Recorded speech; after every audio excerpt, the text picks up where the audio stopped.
My ex-mother-in-law gave my 3 kids gifts they loved at Christmas when they were small. 2 days later she came to the house, packed everything she got them into bags and took it all back to the stores because she was broke.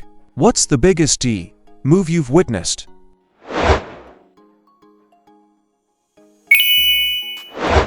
A friend of mine worked on a cruise ship as an entertainer for 6 months. She didn't need that much money on the ship, but kept an apartment back in Germany, with the landlord getting regular standing order. When she came back home, she couldn't get her door open.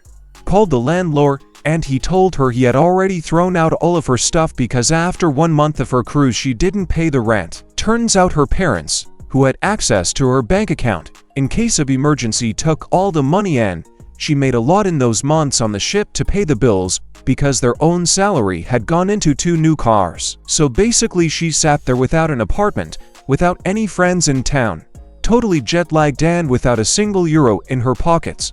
Still makes me mad. My dad once made a rocking horse for my niece. He carved it out of several pieces of wood, hand-braided the tail and mane out of rope that he painstakingly unwound, and hand-painted it. It was a beautiful toy that would have lasted for generations. One day her father was too lazy to go out and chop wood, so he smashed it up and threw it into the fire. My aunt racked up about 60 grand in credit card debt and can't declare bankruptcy because my uncle would lose his job over that. To dick move, she called my grandmother ignorant and uneducated for not changing her will, cutting out other family members to cover my aunt's reckless debt. First off, you shouldn't be waiting for someone's death to fix your mistakes. And the reason my grandmother doesn't have an education is because she spent her teen years at Auschwitz. My good buddy's wife is famous for her lack of tact and general pissiness. Their little girl is about 2 years older than mine. Her birthday was coming up, and my daughter, 7 at the time, wanted to pick out the birthday gift. She plays with my friend's daughter and has a good idea what she likes. She made a long list and carefully selected what she thought was perfect. Fast forward to the day of the party. Buddy's daughter opens up my daughter's gift. Her eyes light up, and she squeals, "Thank you." Buddy's wife, "Oh, honey, Granny got you one of those already. Go ahead and put that one in the Goodwill charity donation box." My daughter was crushed. Took all my strength not to get up and slap the ever-loving shit out of my buddy's wife. 6 months later, we drew names for Christmas gifts for the kids. Buddy drew my daughter and his wife forgot to buy a gift for her and didn't realize it until we were passing out gifts. I don't speak with them anymore. The biggest move I had ever witnessed was at my friend's birthday party around 10 years old. His grandmother sent 10 $1 scratchies in the mail. The dick move being that she checked all the scratchies before sending them in case one had a big payout. I got to see his face drop as he opened the envelope to find 10 pre-scratched, worthless scratchies. This happened to a coworker of mine. My coworker had a son die very young, around 14. He got his son cremated and had him in a vase in his house with pictures, etc. One day, while he was breaking up with his wife Nax, he came home from work and the ashes were gone. He still has no idea where they are 5 years later. He assumed she threw them out. Edit. It was his son from a previous marriage, not hers. Yeah, something similar happened to a boss of mine. Her dad committed suicide, and his wife, her stepmom, flushed his remains down the toilet. A few years ago, as I was graduating high school, my dad got incredibly sick and ended up in a coma. While he was in the hospital, I still lived at home, waiting to turn 18 to move out, but living with me was his new girlfriend. He had moved in 2 weeks after my mom left, so I am pretty upset because I thought my dad would die. And in the midst of that, his girlfriend is constantly calling me a liar and telling me she will throw my stuff on the lawn because she doesn't want me there. Now during this time, I was working full-time at car dealership and wasn't dating anyone. But I later found out that once my dad finally recovered, his girlfriend, now wife, told him I was bringing different men home every night and sleeping with them in his house, and that I didn't care enough to respect his house while he was gone. I never did that. I was almost never home because of work. So then, because of what she told him, while he was in the hospital recovering, he took my house key from me and told me I wasn't welcome there anymore. My sister borrowed a large sum of money from our retired mother with a promised payback plan. Never made a single payment. Mother is now down to her last dollar, so we tried to get our sister to pay her at least some of the money she owes. A few months later, a check showed up at our mom's made out to her for $0. Zero and a comment on the bottom that said, "Get a job." My grandfather died a few years ago, and my grandmother was not in a position to live alone.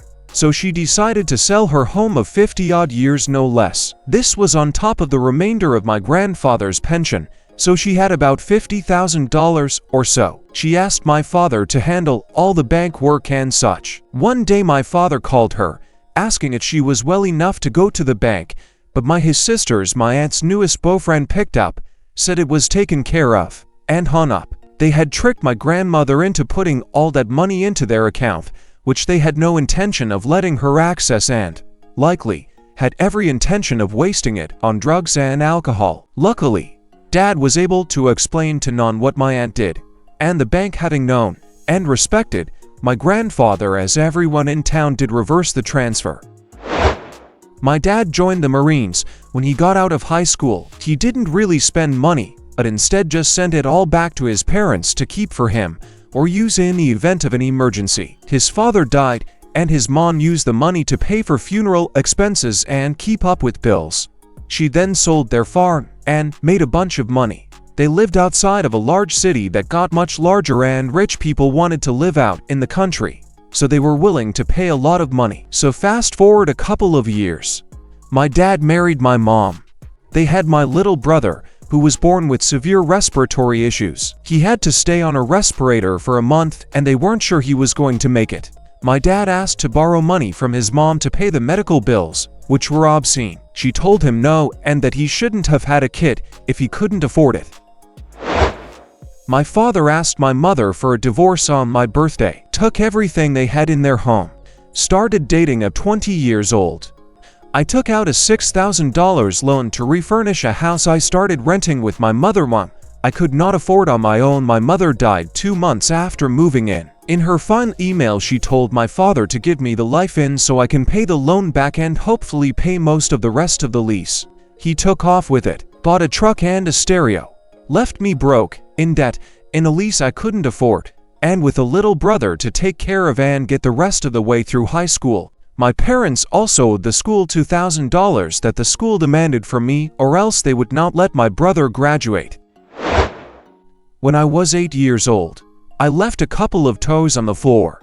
My mother, who is rather schizo, snapped and proceeded to smash all of the toys in me and my bro's room. We had a couple of big shelves with boxes of soft toys and books and stuff, and my brother was 3 years old, so there was a lot of really cute kid stuff in there. She tore everything to fucking shreds and threw it out into the hallway at our feet, while ranting about how horrible we were and how much we deserved it. A couple of the things were large and wooden.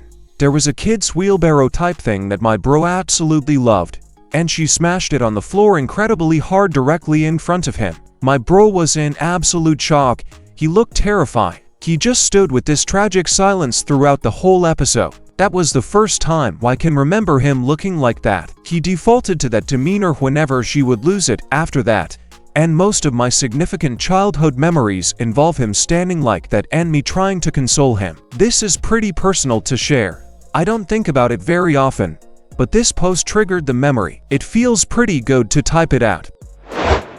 I went to a small Southern Baptist church as a kid. A friend of mine whose family didn't have a lot of money stayed over on a Saturday night and went to church with my family the next morning. She was concerned about her clothes because she didn't own a dress, but she had some nice khaki pants and a nice shirt, and we told her that would be absolutely fine. The preacher's wife approached us after Sunday school, before the service, and pulled my friend to the side of the sanctuary. My friend was trying to pull her arm away because the woman was hurting her, so I followed, and heard the preacher's wife say to her, "Listen, you're welcome in God's house, but I don't want to see you back here until you can find something decent to wear." My mother had followed me and heard her, so we packed up and left right then and did not go back. We'd been going to that church for about 10 years.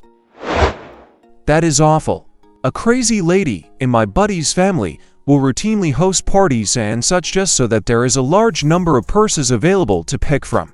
A bar around here told a packed house that anyone who could drink the bar towel, shot a shot glass filled with the squeezed nastiness of the bar towel and keep it down could drink for free for a week. Some dude actually did it, and we all drunkenly cheered for his disgustingly iron stomach, and it was rad. That is, up until the bartender told him that it wasn't actually approved by management and that he would have to do it again when the manager was around. Thankfully, the bartender was fired for this, and the poor dude who drank it actually got $100 of drinks on the house for whenever he wanted. When I was 17, I wanted a car, so I arranged with my dad to buy his '82 Amiga. I worked hard at my menial cashier job that paid for $25 an hour and have him $100 a month for 5 months until I had paid it off. I was so proud. All Pop had to do was give me the title and let me register it, but he said no. I couldn't have it, and a month later he sold it to someone else for $500 also. I had no car and was out $500. He never did give me my money back. After I graduated high school, my mom asked my dad their divorce to help pay for a laptop for me for college. He agreed, on the stipulation that I do some pretty intense manual labor for him all summer at $10 an hour to be taken off the price of the computer. Awesome, right? Well, 100 hours later, and having finished the project, earning the entire price of the computer, shit got sour. It all went to hell when my dad called me 2 days later and said that he wouldn't be getting me the computer because I hadn't done the job right. He'd seen it at every point in the process and told me I'd done a good job the day I finished. He also made it clear he wasn't going to help with college. My mom's a teacher, my dad's a doctor. A month after this happened, I found out through an oblivious family friend that my father had bought a second house, Woosh house and a BMW. My sane mother and I managed to take care of the school costs. Graduating in May, my wealthy doctor dad cheated me out of $1,000 of work, didn't help with college costs, and instead bought a huge house and fast car. Edit. He is currently paying for stepsister's schooling.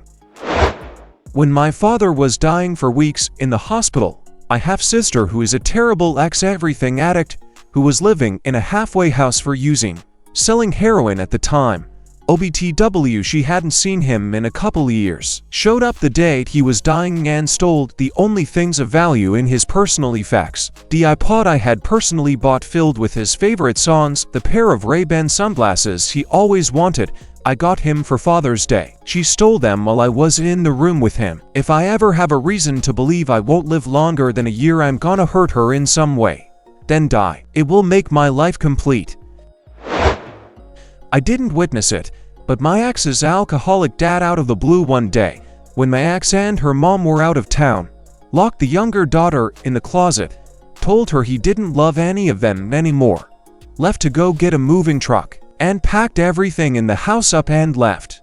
My ex and her mom returned home hours later to find an empty house and the other daughter still locked in the closet sobbing. The dad moved down to Florida to work under the table for his rich parents. Because he had no reported income but could afford a good lawyer, he wasn't required to make child support payments. He also had all the bills and the 2 mortgages on the house all put in the mother's name only, leaving her in bankruptcy as a single mother with no job experience.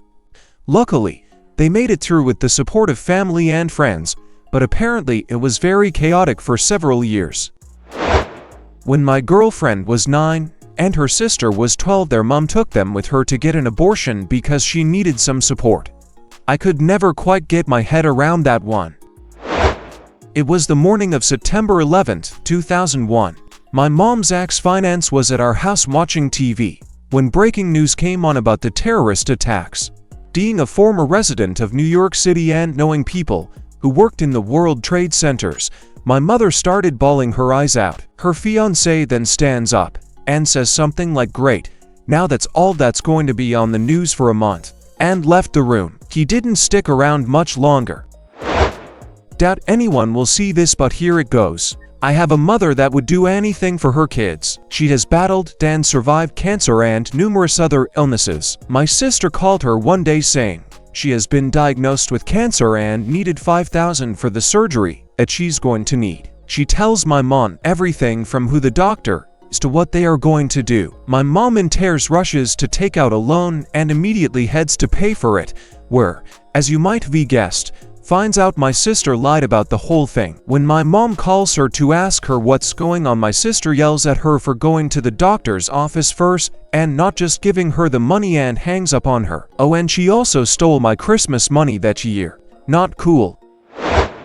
Thanks for watching. Share your stories in the comments.